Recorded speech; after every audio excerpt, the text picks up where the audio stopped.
Hey everyone, this is Anjali. Welcome back to my YouTube channel. तो आज हम पढ़ने वाले हैं राज्य के नीति निदेशक तत्व, डीपीएसपी जिसको कहते हैं, directive principle of state policy. ये आपके एग्ज़ाम के लिए बहुत इंपॉर्टेंट है, चाहे आप किसी भी कॉम्पिटिटिव एग्ज़ाम हो, पीसीएस, यूपीएससी, टीचिंग एग्ज़ाम्स हुए, तो उसमें एक क्वेश्चन कंफर्म है कि मैचिंग में आता है, ये आर्टिकल्स पूछे जाते हैं। ये कौन से पार्ट में है? अगर देखा जाए तो संविधान में, कॉन्स्टिट्यूशन में 22 पार्ट्स हैं। अगर वैसे किया जाए तो 25 पार्ट होंगे, क्योंकि देखिए पार्ट्स में ही जोड़ दिए जाते हैं ना, ए बी करके। जैसे 9 है, 9 में 9A जोड़ दिया गया, 9B जोड़ दिया गया। तो अगर वैसे तो 22 है, नंबर के अकॉर्डिंग देखा जाएगा तो देयर आर 22 पार्ट्स, बट अगर ओवरऑल काउंट करके देखा जाए तो 25 पार्ट्स हो जाएंगे। ठीक है, तो संविधान के 22 भाग हैं, और वैसे दिया जाए तो 25 हो जाएंगे। तो जो चौथा भाग है ना, डीपीएसपी को याद कैसे करेंगे? देखिए, डीपीएसपी याद करिए, राज्य के नीति निदेशक तत्व याद मत करिए, डीपीएसपी बोलिए आप।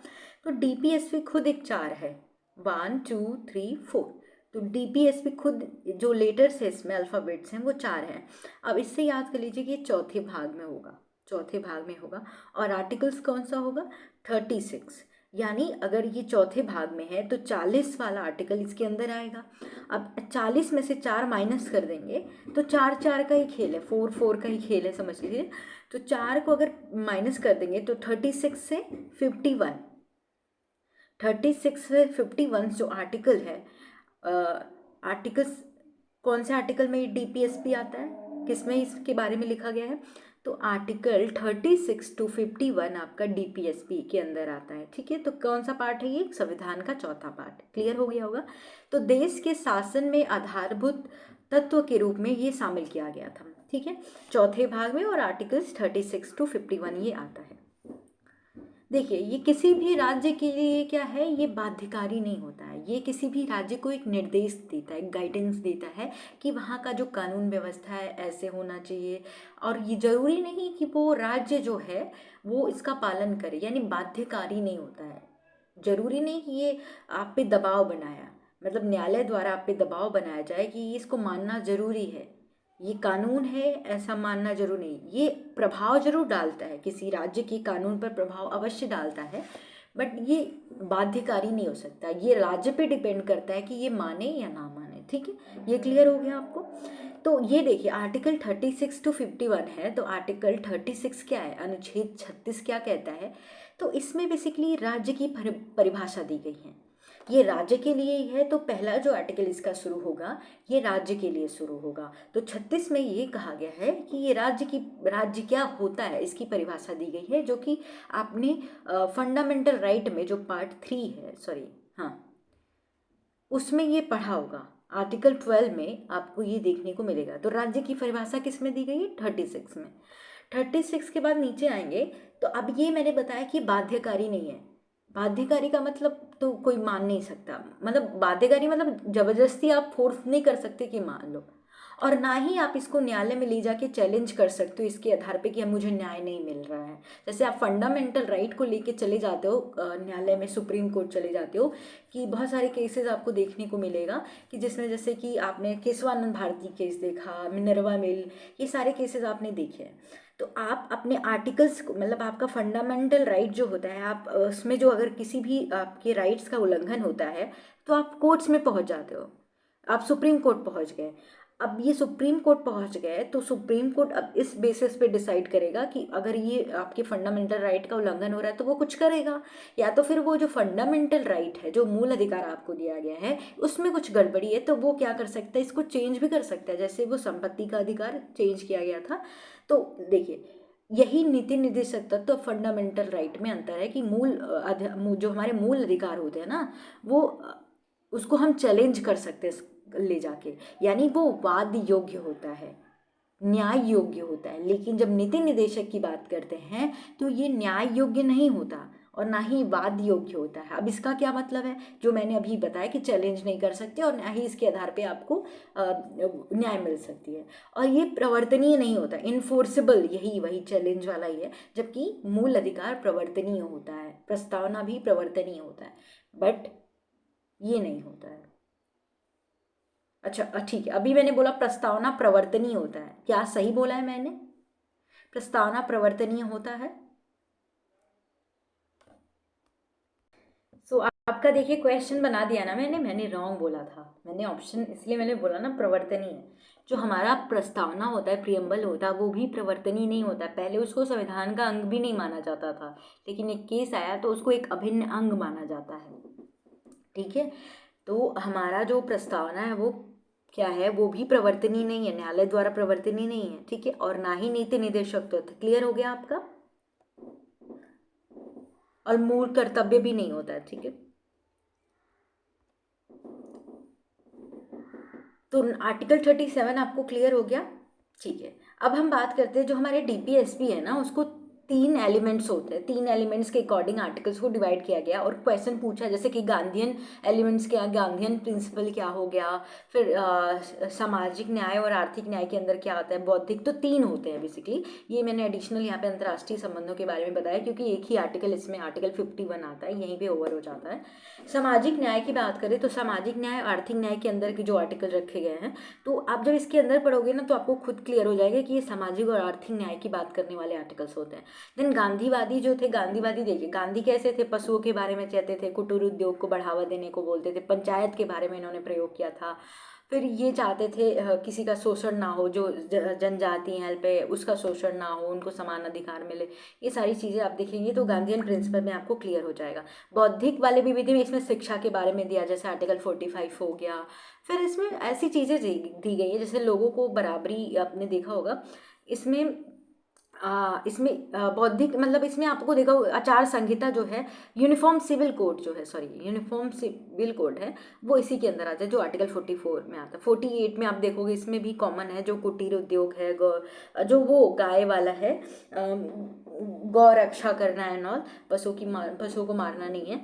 देन इसमें आपका आर्टिकल 50 भी आता है जो कि न्यायालय और जो कि न्यायालय और कार्यपालिका की शक्ति का पृथक्करण करता है। तो ये सारे आर्टिकल्स इस तीनों के अंदर कैटेगराइज किए गए हैं। तो देखिए सब सामाजिक न्याय के अंदर आर्टिकल 38 आते हैं, 39 आते हैं, 39A आता है। 39A जो है ना, ये आपको पढ़ना है कि किस अमेंडमेंट द्वारा आया था।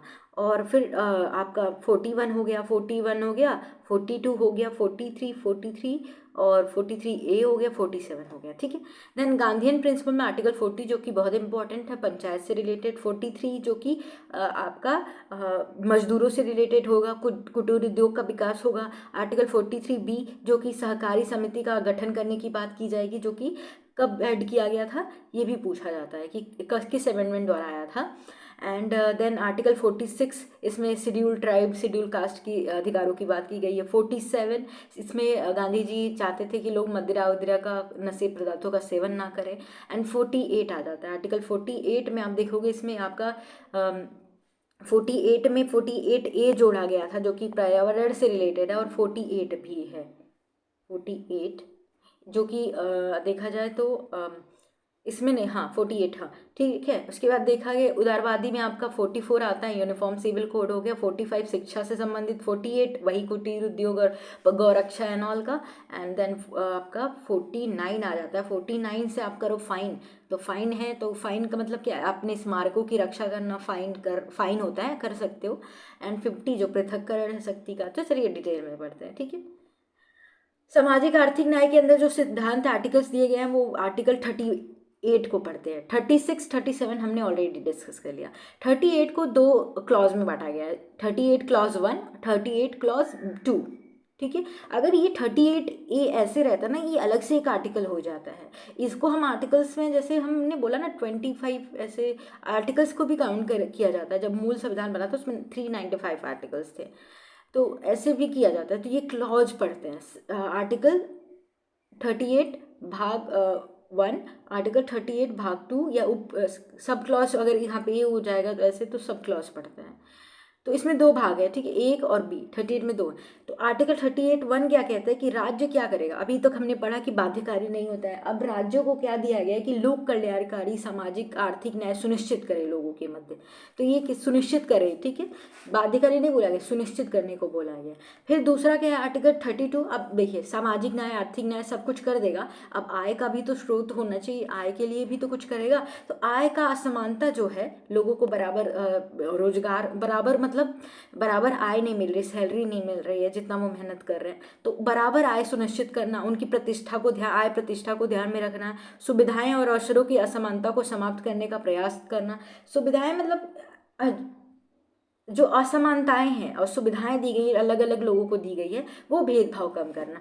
तो ये आर्टिकल 38(2) जो है, आर्टिकल 38 क्लॉज 2 जो है, ये 44th अमेंडमेंट द्वारा जोड़ा गया था, संविधान के 44वें संशोधन द्वारा 1978 में लागू किया गया था। तो ये संशोधन भी पूछा जाता है, तो एक ही संशोधन 44वें द्वारा जोड़ा गया था, तो बस याद कर लीजिए 38(2), ठीक है। बाकी 48(2) सेकेंड आपको 40 सेकेंड आपको देखने को मिलेगा सभी में, ठीक है।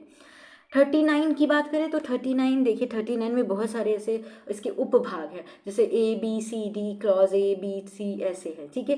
तो इसमें हम आर्टिकल 39A क्लॉज A देख लेते हैं। इसमें क्या कह रहा है कि जो स्त्री पुरुष है ना, उनकी आजीविका के समान अवसर प्रदान करना है।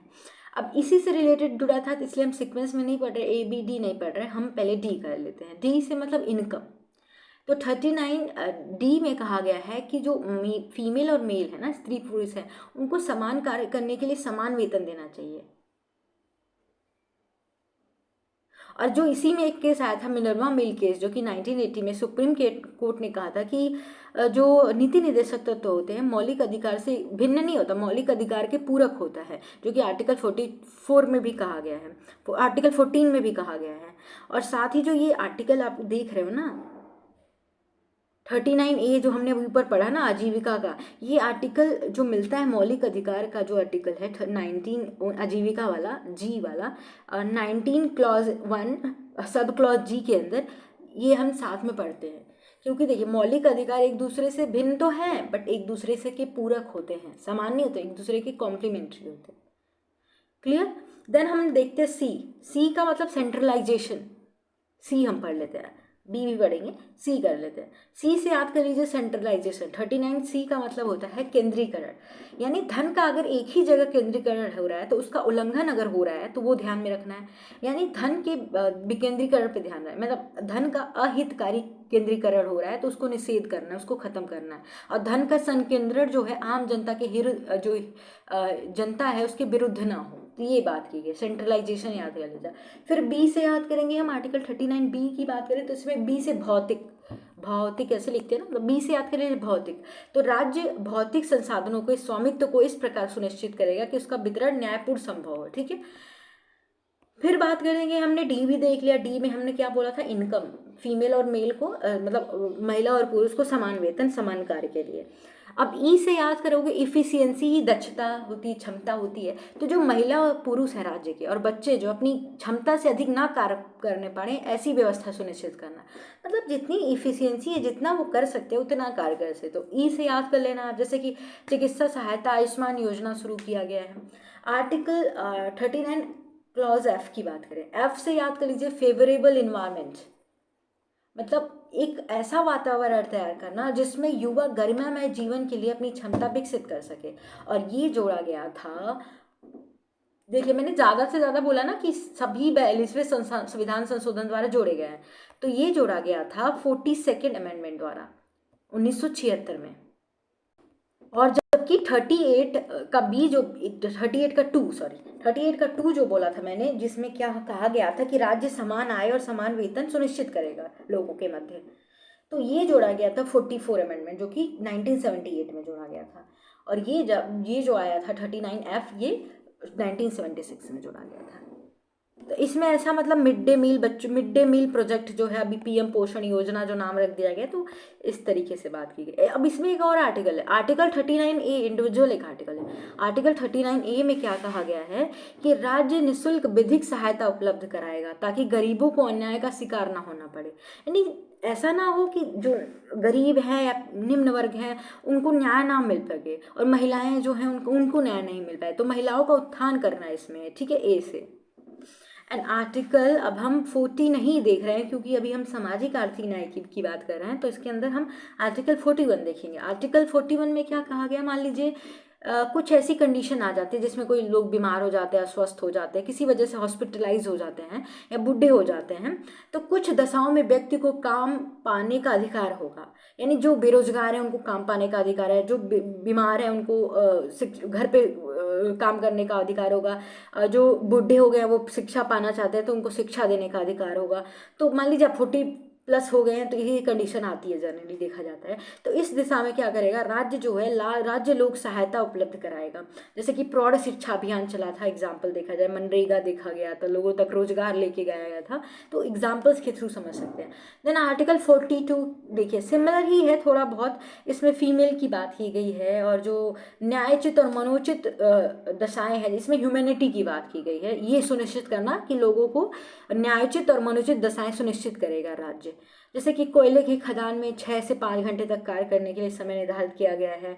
प्रसूति यानी जब प्रेगनेंसी के टाइम पे फीमेल को जब प्रेग्नेंट होती है तो लीव मिलना चाहिए, छुट्टी मिलनी चाहिए, अवकाश देना चाहिए।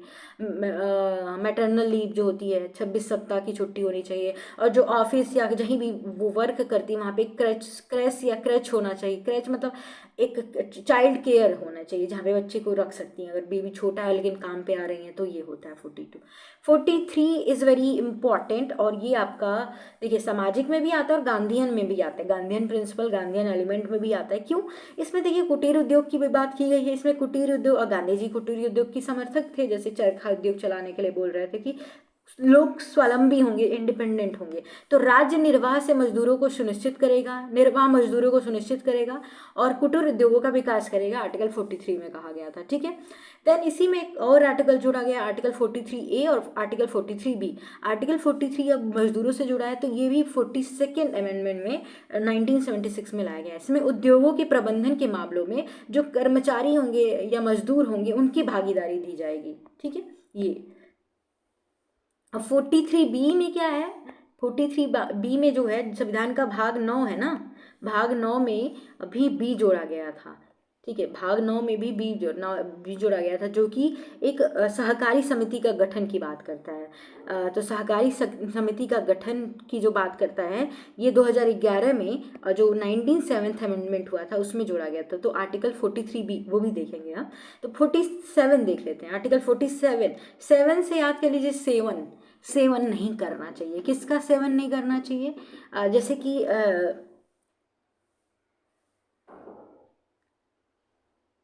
राज्य मदिरा वगैरह का सेवन नहीं करेगा। जो राज्य जिम्मेदारी होगी कि राज्य के पोषण स्तर को बेहतर बनाने का प्रयास करेगा। तो पोषण स्तर जो है, अच्छा खाने का सेवन करना है, अच्छी चीज़ें खानी है, तो ये आर्टिकल 47 के अंदर आएगा, ठीक है। अब बात करते हैं गांधीयन एलिमेंट या गांधीयन प्रिंसिपल के अंदर। तो आर्टिकल 43 वेरी वेरी इंपॉर्टेंट, राज्य पंचायतों के गठन का प्रावधान करेगा आर्टिकल 40 में। आर्टिकल 43 हमने देखा ना अभी कुटीर उद्योग का विकास मजदूरों को निर्वाह का करेगा, तो ये दुग्ध उत्पादन जैसे कुटीर उद्योग बढ़ावा देगा, तो गांधी जी कुटीर उद्योग के सहयोगी थी। फिर हमने 43A भी देखा कि मजदूरों की उद्योगों में प्रबंधन में मजदूरों की भागीदारी देखी थी। आर्टिकल 43B में मैंने भी बताया ना, 97 जो 97 संविधान संशोधन में जोड़ा गया था इसको 2011 में, और इसमें राज्य सहकारी समितियों की गठित करने के लिए प्रयास करेगा ऐसा बोला गया था। और ये जो है आर्टिकल जो 19(1)(c) है, 19 क्लॉज 1 सब क्लॉज C जो है फंडामेंटल राइट में, उसमें भी ये, और संविधान के भाग 9 में जोड़ा गया जिसमें इसको रखा गया, उसमें भी ये प्रावधान है, सिमिलर अगर देखा जाए तो। फिर आर्टिकल 46, 6 से याद कीजिए, 6 मतलब शेड्यूल ट्राइब, 6 स आ रहा है, शेड्यूल ट्राइब और शेड्यूल कास्ट। तो राज्य अनुसूचित जनजाति और शैक्षणिक आर्थिक विकास के लिए प्रयास करेगा।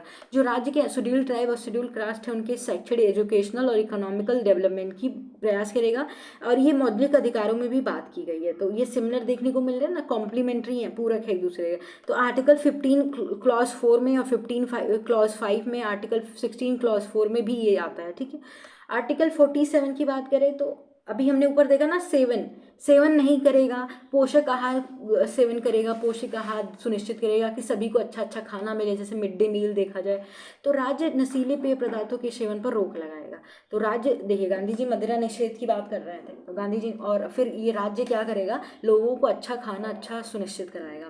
देन आर्टिकल 48 की बात करें, गांधी जी गौ हत्या के बारे में कहते थे, गौ हत्या निषेध है।